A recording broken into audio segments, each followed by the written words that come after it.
Assalamualaikum warahmatullahi wabarakatuh. Bismillah, alhamdulillah, wassalatu wassalamu ala rasulillah, amma ba'd.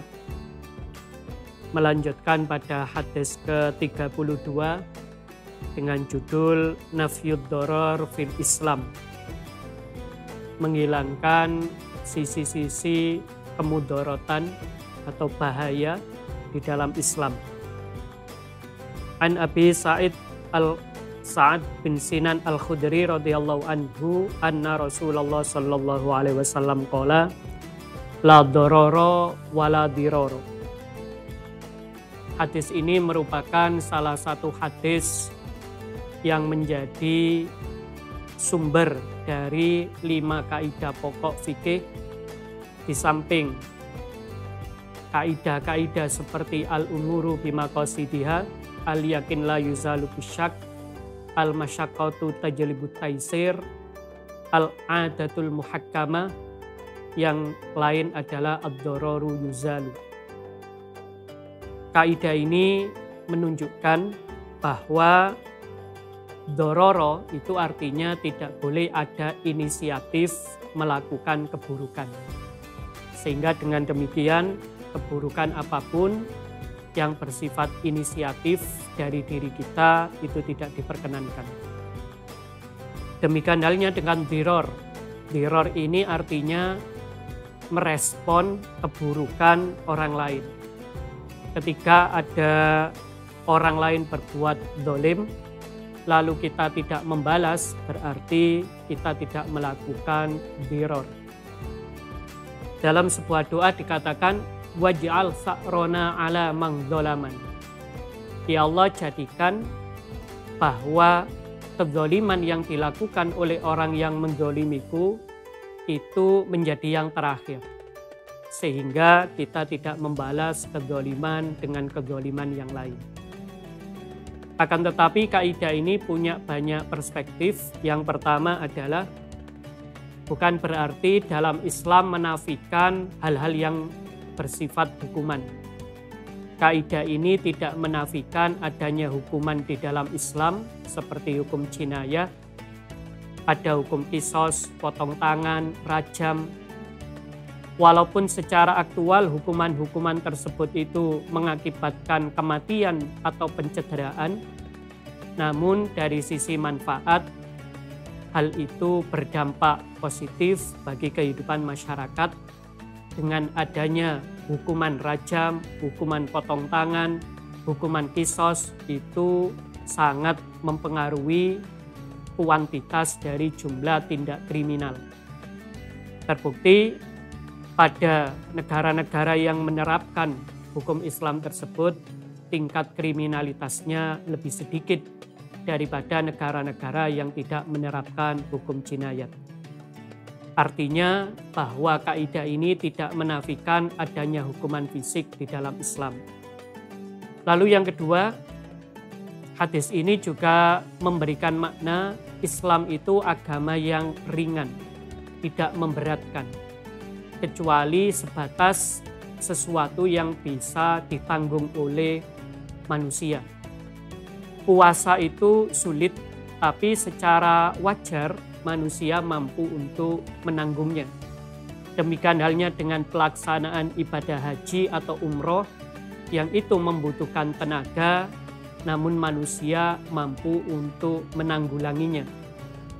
Akan tetapi apabila manusia tidak mampu menanggulangi beban-beban fisik tersebut, ada tambahan kaidah yaitu al-masyaqqatu tajlibut taisir.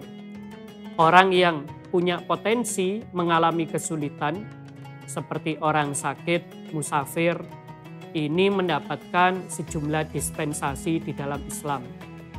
Orang yang mau mudik diperkenankan untuk tidak berpuasa, diperkenankan untuk menjamak sholat. Ini beberapa perluasan makna dari la dororo wala diroro. Lalu yang lain adalah dari kaidah ini muncul banyak sekali kaidah-kaidah turunan. Misalnya darul mafasid muqaddamun ala jalbil masolih. Menghindari hal yang negatif itu lebih diutamakan daripada mendatangkan hal-hal yang positif.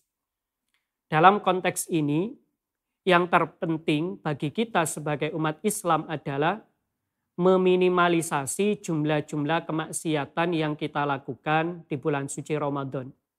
Itu lebih utama daripada kita mengejar kesunahan-kesunahan. Jadi apa yang menjadi kemaksiatan yang kita lakukan di bulan suci Ramadan ini yang lebih kita prioritaskan untuk dihilangkan, baru kemudian melakukan hal-hal yang positif. Sederhananya, kalau hari ini kita masih misalnya menggunjing, itu lebih baik tidak menggunjing, dipakai tidur daripada melakukan ibadah sunnah tapi tetap menggunjing.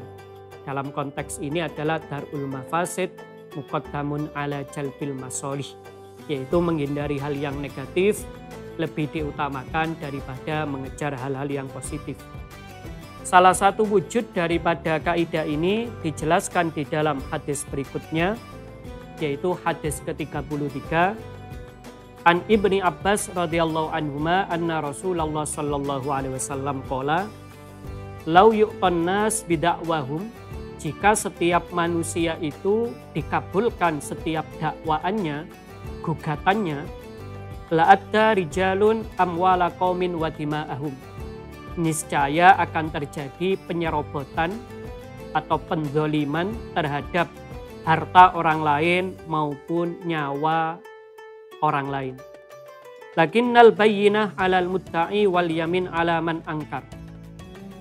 Dalam Islam ada prinsip dalam peradilan, yaitu apabila ada orang menuduh atau menggugat, dia perlu memberikan saksi. Perlu ada alat bukti. Tentu alat bukti ini banyak, bisa dalam bentuk bukti-bukti fisik, bisa dalam bentuk pernyataan saksi, bisa dalam bentuk pernyataan ahli atau yang lain-lain. Yang terpenting apabila seseorang ingin menggugat orang lain, diperlukan adanya bukti yang kuat. Akan tetapi apabila ada orang dituduh melakukan sesuatu, lalu dia menyangkal, dalam hal ini dia cukup melakukan sumpah. Dia bisa bersumpah bahwasanya bahwa dia tidak melakukan perbuatan-perbuatan yang dituduhkan. Di dalam khazanah Islam memang ada istilah hukum pidana, hukum perdata, di mana hukum pidana ini orientasinya adalah untuk menjaga kemaslahatan publik.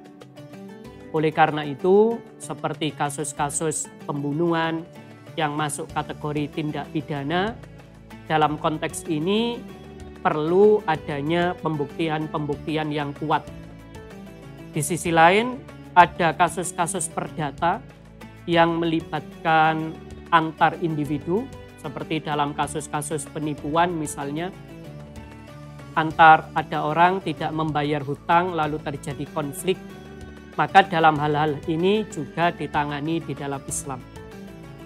Catatan terpenting di sini dalam konteks Ramadan, kalau kita membaca ayat-ayat Ramadan, bahwa penghujung dari ayat Ramadan adalah wala ta'kulu amwalakum bainakum bil batil wa tudlu biya ilal hukam li ta'kulu fariqam min amwalin nas. Jangan memanipulasi hukum yang tujuannya ingin menyerobot, mengambil alih harta orang lain. Dan ini menjadi panduan yang tepat di dalam konteks situasi zaman sekarang, bagaimana kebijakan undang-undang itu perlu dilakukan dengan sebaik mungkin, bukan dijadikan sebagai alat untuk mengambil hak-hak orang lain secara zalim. Termasuk dalam hal ini adalah hak rakyat. Lebih daripada itu, kita juga tidak boleh memanipulasi data yang tujuannya ingin mengambil keuntungan sejumlah rupiah dari apa yang kita lakukan. Melakukan markup data dan yang lain-lain ini juga tidak diperkenankan. Mengingat hadis ini menjadi pondasi dari peradilan Islam, maka dalam Islam memang hakim itu dibagi menjadi 3, di mana yang pertama dia memutuskan kebenaran berdasarkan ilmu dan dia memutuskan dengan adil.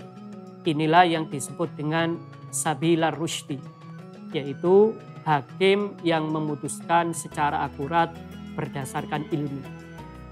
Namun ada lagi hakim yang dia memutuskan tanpa ilmu.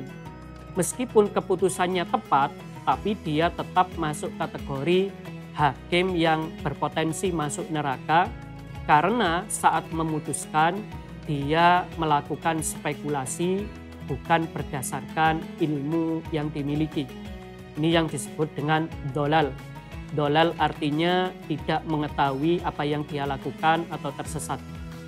Satu lagi kategori orang yang memutuskan hukum, dia sudah tahu lalu dia mengambil keputusan hukum yang salah, yang itu zolim. Ini yang disebut dengan sabilal ghayyi.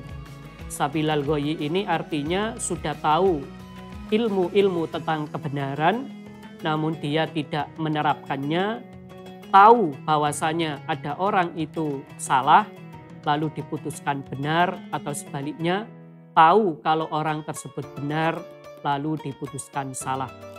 Maka dalam hal ini penting bagi kita untuk tidak menggunakan jalur-jalur hukum, baik hukum lewat jalur pengadilan maupun hal-hal yang bersifat hukum seperti administratif dan yang lain-lain hanya demi menyerobot hak orang lain, baik terkait urusan harta, lebih-lebih kalau menyangkut nyawa orang lain. Walhasil semoga dengan kita mengamalkan 2 hadis ini, kita menghindari hal-hal yang berdampak buruk baik terhadap diri sendiri maupun orang lain, dan itu merupakan wujud daripada tujuan puasa di bulan suci Ramadan ini. Walafu minkum, wassalamualaikum warahmatullahi wabarakatuh.